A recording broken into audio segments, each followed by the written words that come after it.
ബോലാറാം ഒരു യാത്രയ്ക്കൊരുങ്ങുകയാണ്. തിരികെ വരുന്നതുവരെ സൂക്ഷിക്കാനായി കുറേ പണം അയാൾ അയൽക്കാരനായ ടിക്കാറാമിനെ ഏൽപ്പിച്ചു. എന്നാൽ പണം തിരിച്ചു വാങ്ങാനായി ബോലാറാം വന്നപ്പോൾ ടിക്കാറാം പറഞ്ഞു, എന്തു പറയാനാ ബോലാറാം, താൻ ഏൽപ്പിച്ച പണം മുഴുവൻ ഇന്നലെ രാത്രി ആരോ മോഷ്ടിച്ചു. എന്നോട് ക്ഷമിക്കണം. അന്ന് രാത്രി എന്തോ ശബ്ദം കേട്ടാണ് ബോലാറാം ഞെട്ടി ഉണർന്നത്. ടിക്കാറാമിന്റെ വീടിന്റെ വാതിലതാ തുറക്കുന്നു. നോക്കുമ്പോൾ ടിക്കാറാം കയ്യിലൊരു തൂമ്പയുമായി പതുങ്ങി പതുങ്ങി പുറത്തിറങ്ങുകയാണ്. ബോലാറാമും ശബ്ദമുണ്ടാക്കാതെ അയാളെ പിന്തുടർന്നു. കുറച്ചകലെ ഒരു മരച്ചുവട്ടിലെത്തിയ ടിക്കാറാം മണ്ണ് കിളച്ച് മാറ്റുന്നതാണ് ബോലാറാം കണ്ടത്. എന്നിട്ടതാ ഒരു കുടം പുറത്തെടുക്കുന്നു. ബോലാറാം ഞെട്ടിപ്പോയി. താൻ കൊടുത്ത പണപ്പാത്രമാണത്. പണം ഒളിപ്പിച്ചു വെച്ചത് അവിടെ തന്നെ ഉണ്ടോ എന്ന് നോക്കി ഉറപ്പ് വരുത്തുകയാണ് കള്ളൻ ടിക്കാറാം.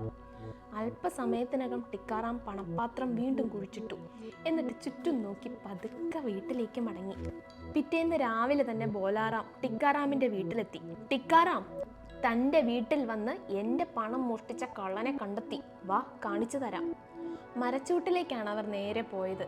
അതാ മരത്തിന്റെ കൊമ്പുകൾ കൂട്ടിക്കെട്ടിയിരിക്കുന്നു, കൈകൾ ചേർത്ത് കെട്ടിയതുപോലെ.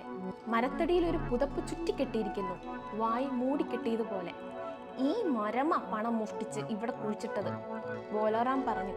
പക്ഷെ ഇന്നലെ രാത്രി ഏതോ കള്ളന്മാർ വന്ന് അത് തട്ടിയെടുത്തു. അങ്ങനെ ഈ പെരുങ്കള്ളൻ മരത്തെ കെട്ടിയിടുകയും ചെയ്തു.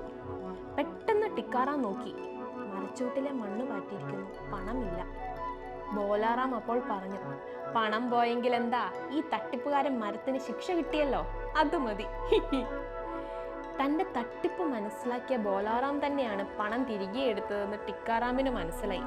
പക്ഷെ എന്തു ചെയ്യാൻ, ഒന്നും മിണ്ടാൻ പറ്റില്ലല്ലോ.